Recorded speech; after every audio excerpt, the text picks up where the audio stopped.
Le dicton du peuple, je n'ai ni tué ni volé, et la réponse de Jésus-Christ. Apportez une couronne, dressez un trône, portes du ciel, ouvrez-vous, larges et hautes, anges, applaudissez, séraphins, entonnez des louanges, place, place, voici un nouvel et digne habitant du paradis, il a mérité la vie éternelle, gloire, gloire à lui. Qu'a-t-il donc fait de si grand et de si magnifique? Il n'a ni tué ni volé. Sire, le conseil de vos ministres vous présente une requête. Un grand citoyen s'est illustré dans votre empire, ces hauts faits le désignant à votre bienveillance, nous demandons pour lui le signe radieux de la gloire. Quels sont donc les services signalés par lui rendus à la patrie? Sire, il n'a ni tué ni volé. Messieurs et illustres collègues, si les 5 branches de l'Académie sont aujourd'hui réunies dans cette enceinte, c'est pour y remplir la plus douce de ses attributions. Il s'agit de décerner à un homme d'un dévouement admirable le grand prix de vertu. Quels sont donc ses titres à cette haute distinction? Il n'a ni tué ni volé. Et les anges de crier « Gloire, gloire à lui !» et le monarque de répondre « Voilà la croix de la Légion d'honneur !» et le président de l'Académie de retendre à ce héros la récompense de ses vertus. Ce triomphateur lève la tête et s'écrie « Oui, oui, je n'ai ni tué ni volé, gloire, gloire à moi !» Est-ce assez absurde, assez ridicule? Y a-t-il des paroles pour répondre à ces outrecuidantes prétentions? Toutefois, de tels prétendants existent, nos rues en sont pleines. Chaque jour, on s'entend dire par des gens à qui l'on s'efforce de faire sentir le besoin du pardon « Moi, je n'ai rien à craindre. Je n'ai ni tué ni volé. » Si un mendiant venait à la porte d'un homme riche, lui présentait à la fois sa requête et ses titres, en ces termes « Monsieur, je n'ai ni tué ni volé », je comprendrais qu'il lui répondit « C'est bien, tu auras la récompense que tu mérites. Tu ne seras toi-même ni pendu ni incarcéré. Mais pour obtenir le pain que tu réclames, il te faut ou le mériter par ton travail, ou l'accepter comme une aumône. N'avoir ni tué ni volé, ce n'est rien. C'est juste ce qu'il faut pour éviter la potence et la prison. » Mais cette parole, je n'ai ni tué ni volé, va plus loin qu'il ne semble au premier abord. Dire qu'on n'a ni tué ni volé, c'est marquer la limite de sa vertu, et convenir indirectement qu'on a commis toutes les fautes qui ne sont ni le meurtre ni le larcin. Un menteur peut dire qu'il n'a jamais tué, un débauché peut affirmer n'avoir jamais dérobé, et comme chacun est assez disposé à étaler ce qu'il a fait de mieux, il est à croire que celui qui se vante de n'avoir ni tué ni volé n'a jamais rien fait de mieux que de s'abstenir du meurtre et du vol. S'il avait pu dire avec vérité « Je n'ai jamais ni bédit, ni menti », certes, il n'y eût pas manqué. Ne pas s'en défendre, c'est donc dans son langage confesser qu'il l'a fait. Appliquez cette réflexion à tout le reste, et vous verrez que celui qui présente son diplôme de vertu conçu en ces termes « Je n'ai ni tué ni volé », confesse sans y songer qu'il a fait tout le reste, menti, médit, calomnié, désobéi à ses parents, convoité le bien d'autrui, souillé son corps par l'action et son esprit par la pensée. Et pourquoi tant de ménagement dans mes paroles quand j'ai pour moi la vérité? J'affirme avec conviction que l'homme qui songe à dire « je n'ai ni tué ni volé » a fait tout le reste. Je ne lui dirai pas qu'il a violé l'observation du dimanche, car le dimanche n'est rien pour lui. Je ne lui reprocherai pas d'avoir convoité les trésors du riche, car la convoitise n'est pas coupable à ses yeux, pourvu qu'elle ne se traduise pas en larcin.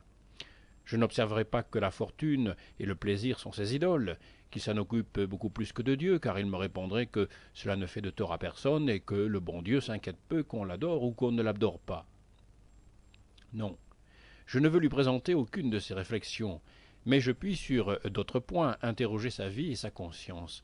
Je puis lui dire « Répondez franchement, n'avez-vous pas dans vos intérêts atténué plus d'une fois la vérité? N'avez-vous jamais étalé les fautes de vos frères? Jamais aggravé les torts de vos ennemis? Jamais vengé un outrage? Jamais compromis une réputation pour atteindre à la volupté? Oui, vous avez fait tout cela, et si je connaissais votre vie secrète comme je connais la mienne, je pourrais mettre sous vos yeux une longue liste de fautes qui vous ferait monter le rouge au visage. Si vous vous présentez avec tant d'assurance, c'est parce que vous savez que votre conduite est en grande partie ignorée. Si vous me trouvez bien téméraire d'oser vous parler ainsi, je vous poserai une question.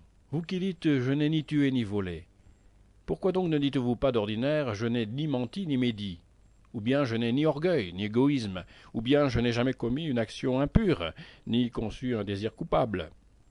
Si telle est votre conduite, pourquoi ne vous en glorifiez-vous pas? Pourquoi vous vantez de n'avoir ni tué ni volé?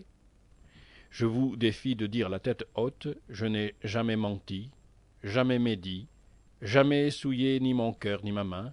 Je vous en défie, et j'affirme que vous l'avez fait. Vous représentez-vous une société céleste, composée d'hommes qui n'auraient que menti, que médit, d'hommes qui auraient été seulement orgueilleux, égoïstes, impurs. Vous figurez-vous une telle compagnie autour de Dieu mêlée aux anges? Quel rapport affectueux, quel doux entretien, quel chaste cantique!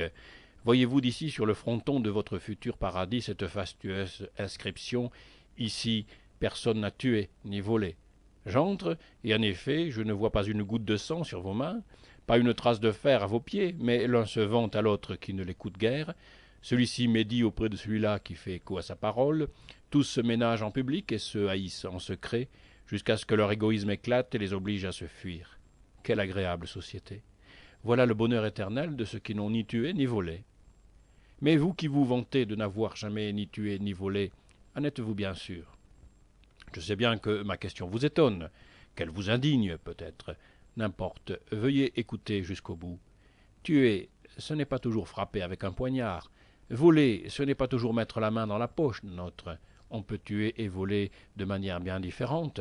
Pour satisfaire ses passions, un homme séduit une jeune fille et lui fait faire un pas qui la conduira d'abord à la maladie, ensuite à la honte, peut-être au crime. Cela ne s'appelle pas tuer, mais, au fait, c'est altérer la santé, perdre la réputation et peut-être l'âme d'une personne jadis innocente. N'avez-vous pas été cet homme? Une femme est jalouse de sa voisine. Elle en parle avec dépit. Elle en rend compte la vie peut être légère et la dépeint comme coupable. La calomnie est crue, le coup est porté, la réputation ternie. Cela ne se nomme pas dérober, mais le tort est-il moins réel, le dommage moins grand? Pour le sentir, il suffirait d'être soi-même la victime. Un vendeur farde sa marchandise, donne une qualité pour une autre, la vante outre mesure, profite d'une bonne occasion et achète pour un morceau de pain aux nécessiteux ce qu'il revend au poids de l'or aux riches. Un autre fait une promesse et ne la tient pas. Un autre donne une espérance qu'il sait être illusoire. Un autre flatte pour obtenir une faveur. Un autre dénigre pour détourner une protection à son profit. Tout cela n'est pas dérober dans le sens strict du mot, mais au fond, n'est-ce pas faire tort, n'est-ce pas tromper? Il y avait une fois un homme grand ami de la fortune. Dépositaire du petit trésor d'une association charitable, il regrettait l'argent qui sortait de ses mains et celui qui n'y entrait pas. Un jour, pour gagner quelques pièces de monnaie, il dénonça la retraite de son maître que cherchait la police du temps. Rien de plus. Il ne tua, ni ne vola, seulement il donna une adresse. Son maître fut arrêté, jugé, condamné et mis à mort, bien qu'innocent. Cependant, Judas n'a ni tué ni volé. Pour moi, je l'avoue, il est tel larron, tel brigand que je préfère à ces honnêtes gens se vantant de n'avoir ni tué ni volé. Ce sont les larrons qui disent avoir été larrons et qui en pleurent. Les brigands qui reconnaissent avoir été brigands et qui, repentant, prient. Le péager qui, à la porte du temple de Jérusalem, se frappait la poitrine, disant « Ô Dieu, sois apaisé envers moi, pécheur !» m'intéresse plus que l'homme qui se redresse et dit « Je n'ai ni tué ni volé ». Le brigand crucifié qui s'écrie « Je souffre ce que mes crimes méritent, Seigneur, souviens-toi de moi », excite plus mes sympathies que le vantard qui m'assourdit de ses paroles « Je n'ai ni tué ni volé ». Ce péager et ce brigand sont coupables, mais au moins ils l'avouent. Ils ont fait le mal, mais au moins ils le regrettent. Ils en gémissent en demandant pardon. Si le crime est dans leur passé, l'humilité et le repentir sont dans leur présent, et tandis que les autres nient le mal qu'ils ont accompli pour continuer le même train de vie, ce larron et ce brigand désirent et promettent de changer. Aussi Jésus-Christ nous dit-il du premier qu'il retourna justifié dans sa maison, et répondit-il au second, « Aujourd'hui même tu seras avec moi en paradis ». La grande différence entre les hommes, ce n'est pas que les uns aient fait le bien et les autres le mal. La grande différence, c'est que les uns avouent et que les autres nient le mal que tous ont fait.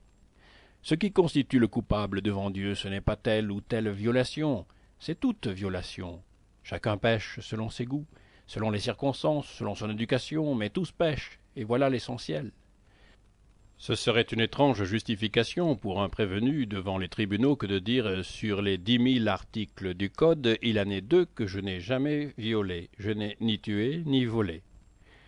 Si cette défense est mauvaise devant les juges imparfaits, sera-t-elle meilleure devant le Dieu 3 fois saint? Vous représentez-vous au dernier jour un juif ou un chrétien, le décalogue à la main, disant au Seigneur des cieux et de la terre, sur les 10 articles de ta loi, il en est 2 que je n'ai jamais violés, je n'ai ni tué ni volé. Bien, répondrait le roi, tu ne seras condamné ni pour vol ni pour meurtre, mais seulement pour les 8 autres transgressions qui remplissent ta vie.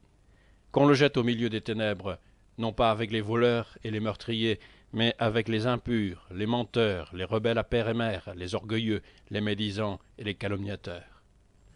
Honnêtes gens, qui avez tant d'admiration pour la morale de Jésus-Christ, lorsqu'on l'applique à la société qui vous entoure, vous devriez bien plutôt l'appliquer à vous-même. Au temps de Jésus comme au nôtre, il y avait sur la terre des hommes qui se glorifiaient aussi à bon marché.